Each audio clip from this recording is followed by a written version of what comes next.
2019, la fédération urbaine du PDS de Thiès s'est réunie pour apporter la réplique. Elle soupçonne la main de certains ténors politiques. Cher Ante Diop. La fédération départementale des libéraux de Thiès apporte la réplique à Thierno Alassane Sall. Selon Ndiaga Diaw, Karim Wade a bien renoncé à sa nationalité française. Depuis longtemps, c'est pourquoi moi-même je suis surpris de la déclaration de Thierno Alassane Sall. Quand je l'ai entendu parler de Karim Wade n'a jamais eu de double nationalité. Karim Wade est binational, il est né en France et sa maman est française. Donc automatiquement, il bénéficie d'une nationalité française. Depuis 2019, il a écrit aux autorités françaises pour renoncer à sa nationalité. Donc dès lors qu'il a renoncé à sa nationalité française, automatiquement, il devient sénégalais exclusivement de nationalité sénégalaise. L'article 5 de ce même code dit que est sénégalais l'enfant légitime né d'un père sénégalais. Aujourd'hui, qui peut me dire que Abdoulaye Wade n'est pas sénégalais? Ndiaga Diaw, le secrétaire général de la fédération urbaine du PDS de Thiès, estime que Thierno Alassane Sall a posé des actes irresponsables. Aussi, il soupçonne le système d'être derrière lui. C'est une attaque. Ce que Amadou Ba n'ose pas dire, c'est ce que Thierno Alassane Sall est en train de dire. Beaucoup de gens disent que c'est le système qui lui a demandé de faire cette sortie. Même des responsables de son parti m'ont appelé pour me dire il faut nous excuser. Ce qu'il a fait, il l'a fait malgré lui. En tout cas, il ne nous a pas consultés. Wallahi. Cette assemblée générale des libéraux a vu la participation de presque toutes les sections du PDS de la ville de Thiès. RFM Thiès, Cheikh Ante Diop. Et puis, à quelques semaines de l'élection présidentielle du 25 février, Africa Jom Center sensibilise pour une élection apaisée, mais aussi inclusive et transparente. Alioune Tine et ses camarades appellent à un dialogue sur le fichier électoral qui suscite une polémique. Ils appellent également certains acteurs politiques à revoir leur position. Africa Jom Center a organisé un atelier à Kaolack, compte rendu Fatumbo. Pour une élection présidentielle inclusive et apaisée, Africa Jom Center mène une campagne de sensibilisation à travers différentes régions. Alioune Tine plaide en faveur d'un dialogue sur la fiabilité du fichier et exhorte les acteurs politiques à assumer leurs responsabilités. Pour cela, nous nous invitons et nous sommes en train de travailler avec un comité ad hoc pour permettre un dialogue, qu'on s'accorde sur les règles du jeu. Parce qu'il y a beaucoup de contestations portant sur la question du parrainage, portant également sur la question du fichier électoral. Les enjeux sont considérables, nécessitant une interaction entre les candidats et les organes de régulation pour rétablir la paix. Ça, c'est fondamental pour la suite et pour permettre effectivement de gouverner le Sénégal au moment où nous avons de nouveaux enjeux dans la sous-région, avec les coups d'État, avec les conflits économiques et sociaux, avec la découverte du pétrole et du gaz. Nous avons des défis tels que nous n'avons pas le choix. Des dysfonctionnements ont été constatés dans l'approche de certains partis politiques, une situation regrettée par Africa Jom Center. Mais nous regrettons qu'au dernier moment, pour des raisons politiques, que FIT ait retiré sa plainte. Ce n'est pas la responsabilité du Conseil constitutionnel, c'est un peu aussi la responsabilité des partis politiques. Procéder à une évaluation, c'est extrêmement important. Ainsi, Africa Jom Center se fixe comme objectif une élection dépourvue de violence, mettant l'accent sur le respect de la démocratie dans le processus électoral. Fatumbo Kaolack, Radio Futur Média. Pendant ce temps, le Premier ministre poursuit sa tournée économique dans le sud du pays. Amadou Ba est attendu dans une région où son propre camp politique vit un inconfort pour avoir été malmené par l'opposition lors des 2 dernières élections. Sur un autre registre, l'inauguration prévue de quelques infrastructures de désenclavement risque d'être éclipsée par les difficultés économiques installées par la suspension des navires qui assurent la desserte maritime entre Dakar et Ziguinchor. Lamine Ba. La dernière visite d'une autorité politique de la dimension du candidat de Benno Bokk Yakaar à l'élection présidentielle de février 2024 à Ziguinchor remonte à la campagne électorale des dernières élections législatives. Entre-temps, beaucoup d'eau a coulé sous les ponts et le terrain politique a changé de patron avec la percée fulgurante de l'ex-Pastef. Amadou Ba arrive donc dans une région où son camp politique peine à enrôler la vision de la majorité présidentielle. Une donne que le parterre de nomination à des postes stratégiques de ministres, de directeurs généraux ou de PCA peine à inverser face à un électorat majoritairement sensible au projet politique du maire de Ziguinchor si l'on se réfère aux derniers résultats des élections législatives. Cette visite du Premier ministre qui revêt un caractère officiel a sûrement une teneur plus politique qu'on se l'imagine. Amadou Ba a besoin de refaire son dispositif politique pour espérer grignoter sur le camp de l'ex-Pastef. Mais le choix des hommes capables de lui réaliser cette ambition risque d'être très périlleux car ces responsables qui l'entourent aujourd'hui sont ceux-là même qui ont promis la victoire à Macky Sall, mais à lieu et place, ce sont des débâcles électoraux dignes d'un score soviétique qu'on a connu. Face à un bloc politique hermétique incarné par l'ex-Pastef, que les responsables de la majorité présidentielle peinent à infiltrer, les nombreuses réalisations du chef de l'État n'auront pas servi de matière à déconstruire cet ensemble qui s'est au contraire consolidé avec les déboires judiciaires du maire de Ziguinchor.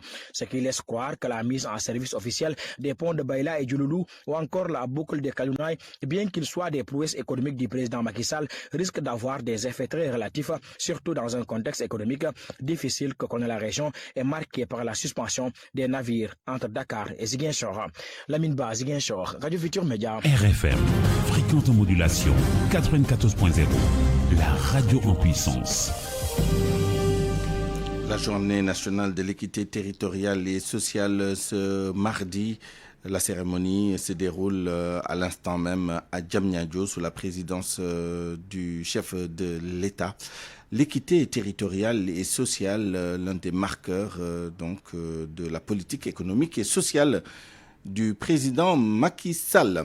Pour réduire, voire corriger les inégalités sociales et territoriales découlant des offres infrastructurelles, le comité régional de développement de Tambacounda a annoncé la fin des souffrances des populations du département de Koumpentoum, le plus déshérité de la région de Tambacounda. 144 km de pistes seront goudronnées, selon le directeur général de l'agence de développement local, par ailleurs maire de Koutiaba Wolof. Les populations du Niani sont apaisées car certains habitants n'ont jamais vu de goudron. Abdoulaye Ndaou avec Papou Seynou Diallo. Ces populations accueillent aujourd'hui avec un immense plaisir la réalisation de ces routes Koumpentoum, Payar, mais aussi Koumpentoum, Mereto, Makakouli Bantan et Koussanar. Et en plus de ça, il y a des routes connexes, des pistes connexes aux routes qui sont bitumées. Pour dire simplement, encore une fois, l'importance de la vision du président Macky Sall qui ne cesse jamais de montrer aux Sénégalais, sans une vision projetée dans le long terme, il est difficile de parler d'émergence. Parce que l'émergence, c'est une conception que nous nous faisons de notre avenir, des perceptions que nous en avons, des peurs que nous en avons, des espoirs, mais aussi des angoisses. Aujourd'hui, les populations du Niani, les populations du Sénégal oriental sont apaisées. Parce qu'une fois, je vous dis, il y a des populations qui n'ont jamais vu de goudron. Et quand on nous dit en 2024, ce projet d'amélioration de la connectivité des zones agricoles du nord et du centre permettra aux populations d'avoir accès aux services sociaux de base. Quand vous quittez Payar, vous voulez accéder au centre de santé de Koumpentoum, vous allez faire plus de 60 km. Je vous dis, en période d'hivernage, vous faites 4 heures de temps pour arriver. Alors c'est terrible. Quand vous parlez des services, Sénégal Service, un jeune qui quitte Payar pour venir s'inscrire au centre Sénégal Service de Koumpentoum, rapidement, en moins d'une heure de temps, il est à Koumpentoum. En tout cas, c'est pour dire simplement tout le plaisir que nous avons en tant qu'acteurs territoriaux, en tant que maire, mais aussi en tant que directeur général. 144 km de pistes qui seront bitumées, plus des routes connexes qui seront sous forme de pistes de production. À Kaffrine, les habitants de Ngayen, dans le département de Koungheul, n'ont pas de cimetière. Pour faire la toilette mortuaire, ils sont obligés de créer un isoloir avec des palissades pour préserver la dignité et l'honneur des défunts. Une situation inquiétante qui préoccupe les jeunes du village qui tirent la sonnette d'alarme. Reportage Ndeye Awabey. Le cimetière sans clôture suscite une angoisse généralisée des habitants de Ngayen, village situé dans le département de Koungheul. S'il y a un décès, ce dernier, on doit l'accompagner, on doit le couvrir, on doit lui donner le maximum d'attention. Et ce n'est pas le cas ici. Quand il y a décès, on entourage des palissades pour couvrir la personne, pour essayer de le faire ces dernières ablutions, pour essayer de l'enterrer. C'est alarmant. La case de santé est dans un état chaotique. Les populations sont obligées de faire des kilomètres pour se faire soigner. Ça s'appelle case de santé, mais il n'y a pas de raison. La case de santé s'est transformée en abri de rats. comme je peux le dire. Les routes sont impraticables. L'école de Ngayen ne dispose pas d'eau, encore moins de toilettes. Au niveau des normes de l'État, on dit qu'au moins 2 toilettes séparées, filles et garçons. Alors, à l'école de Ngayen, il n'y a même pas de toilettes. Il n'y a même pas d'eau. Donc, et cela n'est pas normal. Dès que vous êtes là, vous n'avez plus de réseau. Donc, ce qui justifie l'enclavité de ce village. Les jeunes du village ont déjà pris certaines mesures, notamment la collecte de fonds et la mise en place de matériaux de construction en attendant le soutien des autorités pour ériger un mur de protection autour des cimetières. On s'attend à ce que les autorités donnent un coup d'œil à Ngayen. Ndaye Awobe, Kaffrine, Radio Futur Média.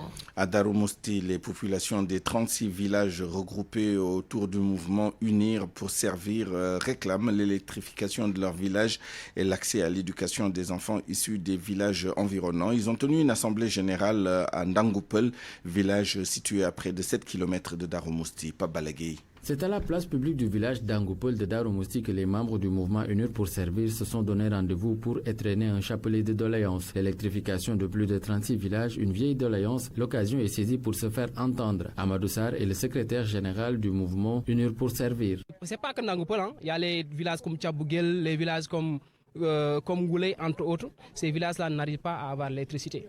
Pourtant, ces villages sont là depuis 1902. Depuis 1902, quand on parle du Sénégal, depuis quand on a notre indépendance? Depuis quand on a notre indépendance? Depuis 1960. Et là, depuis 1902, on n'arrive pas à avoir l'électricité. On n'arrive pas à avoir de l'eau. Nos parents peinent à avoir de l'eau. Est-ce que c'est normal? C'est pas normal. Pourtant, il y a des villages environnants qui sont là, même pas à 3 km. Mais on n'arrive pas à avoir de l'eau ni à avoir de l'électricité. L'accès à l'éducation, un droit pour les enfants issus du village, le secrétaire général du mouvement Unir pour servir dénonce le manque de soutien de la part des autorités municipales.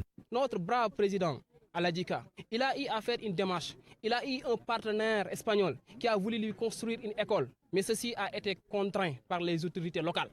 Est-ce normal? L'éducation est un droit. Ces enfants qui sont là veulent étudier, mais ils n'ont pas les moyens d'étudier parce que tout le monde ne peut pas être dans la ville. La question de l'emploi des jeunes, les infrastructures routières et sanitaires, jamais résolues, malgré la forte demande, le mouvement Unir pour servir sonne la rupture. Ils ne se laisseront plus jamais berner par les politiques tant que leurs problèmes ne seront pas pris en charge, souligne le secrétaire général du mouvement Unir pour servir. Papa Balagui, Touba, Radio Futur Média. À 12h15, parlons du foisonnement des motos Jakarta à Louga qui commence à inquiéter une bonne partie de la population. D'autres estiment que c'est une aubaine pour les populations, sauf que le secteur doit être réglementé pour assurer la sécurité des usagers. Reportage Nafissa Tundiaye. C'est la grande attraction à l'arrêt des conducteurs de moto Jakarta, précisément à la place Yassine Boubou, près du marché central de Louga. Ici, la concurrence pour trouver clients à transporter est rude. Ce mode de transport est très lucratif à Louga, certes, mais avec beaucoup de risques, nous dit Cheikh Omar Tal, conducteur de moto Jakarta. Conduire une moto Jakarta est très compliqué. À cela s'ajoute l'état défectueux des routes et sans compter les tracasseries policières. À Louga, on note un nombre de plus en plus croissant dans le transport des 2 roues. Cette dame trouve que c'est une aubaine pour les populations. Mais c'est normal, parce que déjà, c'est très normal que les motos augmentent car les jeunes n'ont pas d'emploi. Donc on doit les laisser travailler. Ils nous aident chaque jour. Ils gèrent bien nos courses et le transport de nos enfants. Surtout nous les parents qui n'ont pas les moyens. Alioune Diouf et Papa Lioune Ly rencontrés à bord d'un véhicule. Eux souhaitent une meilleure organisation dans ce mode de transport qui a fini de s'imposer. Le secteur doit être régularisé pour assurer la sécurité des usagers, que les conducteurs de moto Jakarta trouvent des permis. Oui, le secteur est désorganisé car le plus souvent c'est des enfants qui conduisent les motos Jakarta et c'est très dangereux. Au moins 1500 motos dit Jakarta circulent à Louga selon le responsable du recouvrement de la perception municipale. Et ces motos constituent le moyen de transport le plus usé car beaucoup y trouvent leur compte. Sauf que le secteur doit être réglementé pour plus de sécurité, selon nos interlocuteurs. Nafissa Tundiaye, Louga, Radio Futur Média. Et puis revenons sur cet accident survenu ce matin sur la voie du TER et qui a fait un mort. Je vous propose d'entendre les explications du directeur général de la SENTER Abdoundene Sall, joint tout à l'heure par El Hadj Ndiogou. La personne est non identifiée. Nous avons commencé les opérations avec les autorités compétentes, GGTR et pompiers, pour identifier la personne. Vous savez, les terres, nous avons fait l'ensemble des sensibilisations. Les terres, c'est propre. Ils ont un site, c'est-à-dire l'emprise de terre, c'est 50 mètres de part et d'autre. C'est 50 mètres avec une clôture. Même au niveau de la clôture, on a mis maintenant des barbelés en haut. Donc, ça doit être une emprise étanche, complètement étanche. Mais ça fait la 3e fois que nous offrons des personnes, parce que les gens, malgré l'ensemble des sensibilisations que nous avons fait au niveau des organes de presse de la place, les gens continuent à traverser. Parce que, comme vous le savez, c'est 50 mètres, c'est 50 mètres d'emprise entre les deux murs. Mais on a un train tous les 10 minutes. Donc, si tu essaies de traverser, vous avez 1000 chances d'être heurté par un train. Chaque 10 minutes, il y a un train. C'est simplement ça. Il y a quelqu'un qui a essayé de traverser et le train l'a heurté.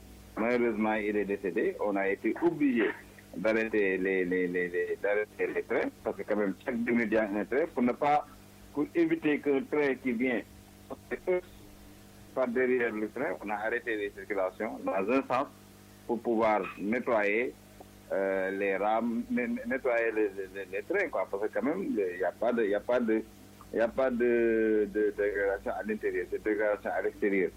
Nettoyer un peu les rails, nettoyer les trucs, parce qu'il y avait le sang et tout ça.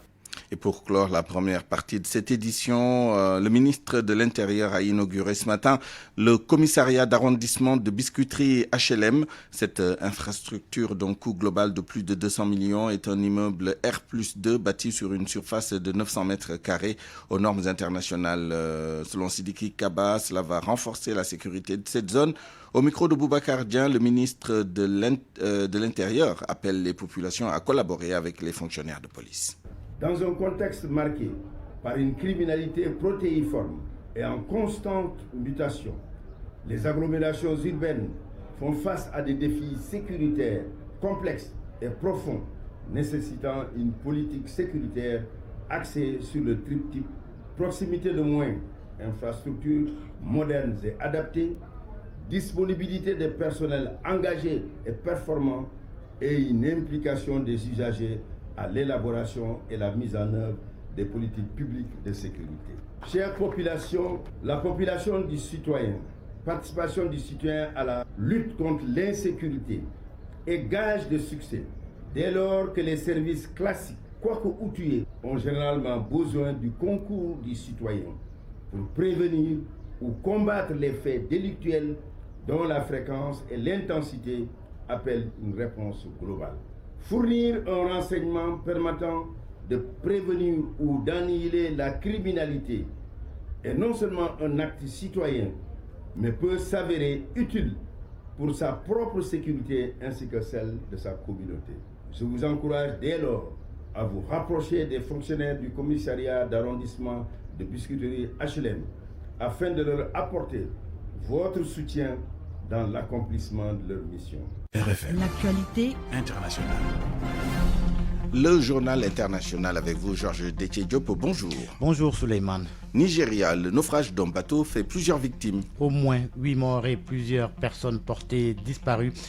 Le ferry qui a chaviré transporté 100 personnes. L'accident s'est produit alors que les habitants du village de Douga se rendaient dans un marché de l'État voisin de Kebbi pour vendre des céréales et de la canne à sucre, selon le porte-parole de l'agence de gestion des urgences de l'État du Niger. C'est un changement soudain de la direction du vent qui a fait couler le bateau. Au Nigeria, toujours des hommes armés ont attaqué un camp militaire dans le village de Naouta, dans le nord-ouest du pays. Ils ont incendié des véhicules avant de piller des magasins et des maisons. Boubacar Dieng. L'attaque contre la base militaire qui héberge des soldats, des policiers et d'autres forces de sécurité dans la zone de gouvernement local de Batsari dans l'état de Katsina a eu lieu dimanche soir. Selon un habitant du village qui s'est confié à Reuters Bello, les bandits arrivés à moto et en camion vers 22h ont submergé les forces militaires après un échange de coups de feu de 3 heures. Une source sécuritaire a déclaré que les assaillants ont incendié des véhicules et d'autres propriétés dans le camp et se sont rendus rendu au village de Naouta où ils ont pillé des magasins et des maisons, volant des biens et du bétail qui valent des millions de Naira. Un responsable du gouvernement de l'État de Katsina a confirmé qu'il n'y avait pas de victimes dans le village. L'attaque contre le camp militaire a provoqué une panique généralisée parmi les habitants de Naouta, dont beaucoup ont fui vers les villages voisins pour chercher refuge, a déclaré toujours Bello. Des bandes d'hommes lourdement armés, qualifiés de bandits par la population locale, ont fait des ravages dans le nord-ouest du Nigeria au cours des 3 dernières années, kidnappant des milliers de personnes, en tuant des centaines et rendant dangereux les déplacements par la route ou l'exploitation agricole dans certaines régions. En Somalie, un attentat suicide a fait 3 morts ce matin à Mogadiscio. 2 autres personnes sont blessées. Selon le porte-parole de la police, le kamikaze s'est fait exploser devant un restaurant dans le district de Hamalwein de Mogadiscio. Le groupe Al-Shabaab a revendiqué la responsabilité de l'attaque. Au Kenya, le massacre de Shakahola refait surface. Le pasteur accusé va être poursuivi pour terrorisme. Il sera aussi poursuivi pour meurtre. Paul Mackenzie, pasteur autoproclamé, est détenu depuis avril 2023 dans l'enquête sur la mort de 429 adeptes de sa secte évangélique ainsi que 94 autres personnes. Dans un communiqué, le procureur a indiqué qu'après analyse approfondie des preuves, il est convaincu qu'il existe suffisamment de preuves pour poursuivre 95 suspects. Le massacre de Shakahola, du nom de cette forêt du Kenya où se réunissait une secte évangélique prônant le jeûne extrême pour rencontrer Jésus, avait secoué le Kenya. La guerre à Gaza pour terminer. L'armée israélienne annonce avoir tué des dizaines de terroristes près de Beit Lahia lors d'une opération qui a permis de mettre la main sur 60 roquettes et une centaine de lance-roquettes. Le ministre israélien de la Défense a affirmé que la phase intensive des combats touche à sa fin dans le nord de Gaza. Dans le sud, cela se terminera bientôt, a-t-il ajouté. Merci, Georges Détié Diop. Il est 12h25. Electronic Corp, partenaire des grandes marques, direction de la santé mère-enfant, vous offre votre revue de presse. La revue de presse signée Mohamed Ali Mouba. Bonjour. Coupe d'Afrique des Nations 2023, ça commence bien pour les Lions du Sénégal. Pour une entrée à la CAN, l'équipe nationale de foot du Sénégal ne pouvait espérer mieux face à la Gambie et trier les Mboka sur un score sans appel de 3-0. Entrée fracassante du champion en titre, s'exclame du coup Stade Quotidien. Les champions d'Afrique démarrent fort en chérie tribune. Lamine moque Wiwi Sport, jeu de mots autour du prénom Lamine, le double buteur de l'équipe nationale hier après-midi. Lamine régale, les Lions impressionnent, trouve Réumi Quotidien. Camara, Lamine d'or, soupire le Quotidien. Les Lions bouffent les Scorpions, insiste l'info. Entrée en fanfare des champions d'Afrique Bichron, Vox Populi. Un bon score au nouveau pion, clame l'Observateur. L'attaquant des Lions du Sénégal, le jeune Lamine Camara, a en effet réalisé un doublé alléchant, bien parti pour être un des meilleurs buteurs de la Coupe d'Afrique des Nations. Le Soleil qui fait dans la sobriété ce matin avec en première page le titre suivant, belle entame de la CAN des Lions avec la photo du jeune Lamine Camara jubilant dans le dos de Mané porté par ce dernier comme pour dire que la transmission est en train de se faire entre l'ancienne génération et la nouvelle. Le Soleil écrit alors que pour un derby, on s'attendait à un match très disputé, surtout que depuis le début de la CAN, les gros ont eu du mal à s'exprimer face aux petits. Finalement, note le confrère, comme très souvent, les coups prévus ont frappé moins rudement. La Gambie, équipe en nette progression, n'a pas su offrir la répartie attendue devant le Sénégal. Face aux voisins champions d'Afrique, l'illusion d'un exploit retentissant n'a duré que le temps d'une rose. Le but matinal et le carton rouge en fin de première période ont tué tout suspense. Au métier sans trop forcer, sous une chaleur accablante, eh bien, les Lions se sont contentés de contrôler, de piquer comme des scorpions à chaque fois que l'occasion s'est présentée. Deux dards du magnifique Lamine Camara auront fini de l'unifier Nomboka. Dans l'expression collective et les résultats, on est loin de la pâle copie rendue lors du match de préparation face au Niger. Pour ceux qui en doutent encore, note la publication, c'est la preuve qu'à chaque match, sa vérité, ses réalités. Quant à lui aussi, les campagnes africaines passent, note encore le Soleil. Il continue en bon capitaine armé de son sextant de maintenir le cap. Avec bonheur jusqu'ici, figurez-vous que dans le 11 de départ d'hier, 4 joueurs n'avaient pas pris part à la campagne victorieuse de 2022. Presque l'ensemble de la ligne arrière hier, Niakate, Crépin Jacobs et Lamine Camara. Il faut avoir du métier et être sûr de ses forces pour se permettre un tel luxe, énonce textuellement Le Soleil. Lamine Camara, l'homme du match, la jeune pépite de la tanière a marqué par 2 fois désigné homme du match. Busby Le Jour remarque Lamine, c'est l'audace dans le champ. La Gambie battue, laminée selon Source, tout ce que la Gambie compte comme scorpion a été bouffé en une seule après-midi. Pape Gueye d'abord et ensuite Lamine. Le journal note que Lamine, le gosse, a été énorme hier dans la percussion et dans les transitions offensives. Il a été le dieu du rectangle vert. Mais Aliou Cissé refuse de pavoiser. Tout le monde voit venir Lamine. C'est un jeune joueur. Il faut le laisser tranquille. S'adressant aux journalistes, il dit « Je vois déjà vos titres avec sa photo devant, mais c'est un jeune qui est amené à progresser. » Sur sa note qu'hier, l'entraîneur de la Gambie a rendu les armes. Eh bien, il a dit « Nos plans n'ont pas bien marché. Ce n'est pas parce qu'on n'en voulait pas, mais on ne pouvait rien faire face au Sénégal qui était meilleur. » Dans le journal Enquête, Sadio Mané s'en félicite. Le triomphe modeste tout de même. Il dit « On a gagné. » Et c'est l'essentiel. Votre engagement et votre dévouement font vibrer le Sénégal, a réagi le président de la République Macky Sall. Les Lions en tête du groupe C jouent le Cameroun le vendredi 19 janvier 2024. Politique, la polémique sur la double nationalité de Karim Wade, un cas devant les 7 sages.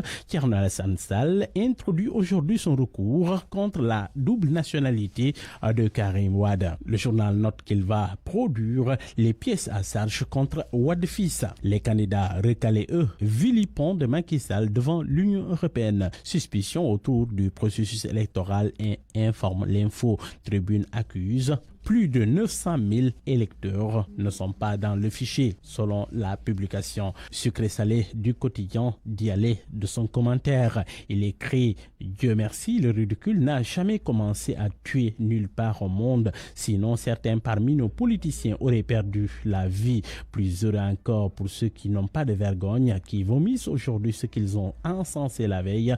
Ainsi, parmi ceux qui sont allés porter presse hier contre Macky Sall devant la délégation européenne à Dakar, combien sont ceux qui ont toujours proclamé leur opposition envers les ingérences occidentales dans nos affaires, se demande le commentateur. Et ne parlons pas de ceux qui s'élèvent aujourd'hui contre le parrainage alors qu'ils se moquaient en 2019 des recalés de ce système, regrette encore le commentateur. Bonne lecture à tous. Electronic Corp, partenaire des grandes marques, direction de la santé mère-enfant, vous ont offert votre revue de presse. C'est la fin de cette édition à 12h30. Je vous remercie de l'avoir suivi. Merci à toute l'équipe qui l'a préparé et réalisé. El Hadj Ndiogou Diène à la rédaction en chef, chef d'édition Nafissatou Silla, à la mise en nom d'Abdoulaye Diop, Maïssa